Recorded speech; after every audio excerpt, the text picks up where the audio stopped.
खुलुमबाय आं Bon-Asur MC नि चिफ ओमफ्राय दिनैहाय जोङो सेथि Rameshwar Brahma memorial football match खुंफुंदों ओमफ्राय बाहाय दा गेलेगिरिया जाहैबाय मोननैल' टीमजों लेंहरनाय जादों मानो होनबा फार्स्ट टाइमखाय ओमफ्राय बेबो ओरैबायदि इउनिक आरो Bon-Asur FC निफ्राय जों हिन्जावफोर लाबोदों ओमफ्राय बाटारमारि जोंसार क्लाबनिफ्राय हौवाफोर माने जुनियर टीमखौ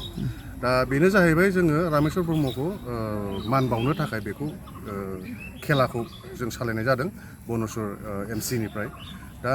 बेनो आरो माने मानसिफ्रा सानगोन कि लाइक हौवाजों हिन्जावजों गेलेजाया खिन्थु जों दिनैहाय गेलेनानै देखायबाय आरो देखायनानै ओरैबायदि जेननाय देरहानायथ' थाखायो खिन्थु जोंना जाहैबाय Bon-Asur FC हिन्जावफोरा खिन्थु दिनैहाय देरहानो हादों बेबो बाटारमारि जोंसार क्लाब हौवाफोरनि एगेन्स्टआव गेलेनानै दा बेनो आरो जोङो जाहाथे इयुनावबो हिन्जावफ्रा गेलेलांबाय थाथों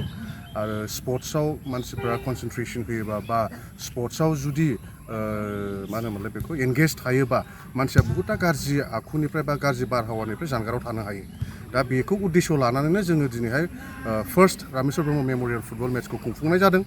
दा नोंथांमोन बाहाय नुजाफैनो हानाय बर'नि खौरांगिरिफोर नोंसोरखौ आङो मान बावहरो गोसो गोरबोनिफ्राय आरो बाहाय गेलेफैनो हानाय बाटारमारि जोंसार क्लाबनि प्लेयार्सफोर आरो जोंनि Bon-Asur FC नि हिन्जाव गेलेगिरिफोर आरो बाहाय बाटारमारि जोंसार क्लाबनिनो प्रेसिडेन्ट दंफैयो मेम्बार्सफोर दंफैयो आरो जोंनिनो एसिस्टेन्ट कच बिथाङाबो दंफैयो बाहाय आरो बाटारमारि जोंसार क्लाबनि मेम्बार्सफोर दंफैयो दा बेनि थाखायनो आङो गोसो गोरबोनिफ्राय बिराद मोजां मोननायखौ जासिहरो आरो जाहाथे इयुनाव दा बिथाङाबो जोंना बाटारमारि जोंसार क्लाबनि प्रेसिडेन्टआबो रिक्वेस्ट मोनसे खालामदों जाहाथे बेखौ फार्स्ट रामेश्वर ब्रह्म मेमोरियल मेट्सखौ गेलेलांबाय था माने खालामलांबाय था खुंफुंलांबाय था होननानै दा आंबो हास्थायगोन आंनिफ्राय आरो बेनो बे दिनैनि जाखिनि खेला जादोंमोन बा फुटबल मेट्स बेयो एक्सुवेलि जाफुंनो हानाय नङामोन कयेकजन स्पन्सर्स नङामोनबा दा बिसोर स्पन्सर्सखौनो आङो साबायखर बावहरो जोंनि जेसि दख'ना स्टर्स दङ आरो जेडि बसुमतारी आरो द पान्जाबिस फेमिलि रेस्टुरेन्ट जेडि रडनि आरो द स्पेर' माबा बिउटि लन्स बेयो ओमफ्राय मोनसेया जाहैबाय इउनाइटेड पुनसिलिं FC दा बिथांमोनहा जोंखौ स्पन्सर खालामनानै दिनैनि बे हाबाफारिखौ खुंफुंनो हानायाव हेफाजाब होनायखौ आङो आंनि गोसो गोरबोनिफ्राय गोजोननायखौ जासिहरो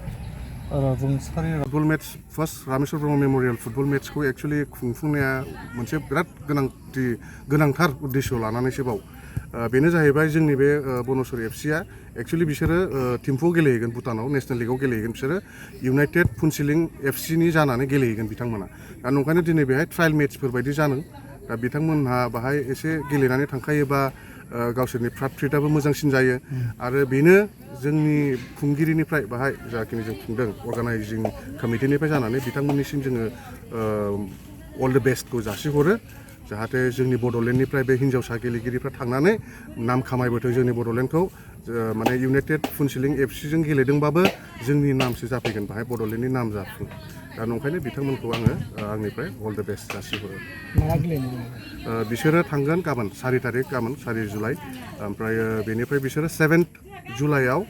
थिम्फुआव फार्स्ट मेट्च जागोन जोंना इउनाइटेड पुनसिलिं FC निफ्राय जानानै गेलेगोन बे हिन्जावसाफ्रा ओमफ्राय बेनिफ्राय जोङो 12आव मोनसे दंबावो 12 जुलाइआव ओमफ्राय बेनि उनावहाय एसे रेस्ट गेप दङ ओमफ्राय रेस्टनि उनावहाय बिसोर गेलेम्फुआवबो गेलेफैगोन थिम्फुनिफ्राय ओमफ्राय आरो पुनसिलिंआवबो गेलेफैबावगोन बिसोर माने अक्ट'बरसिम जालांबाय थागोन बे लिगआ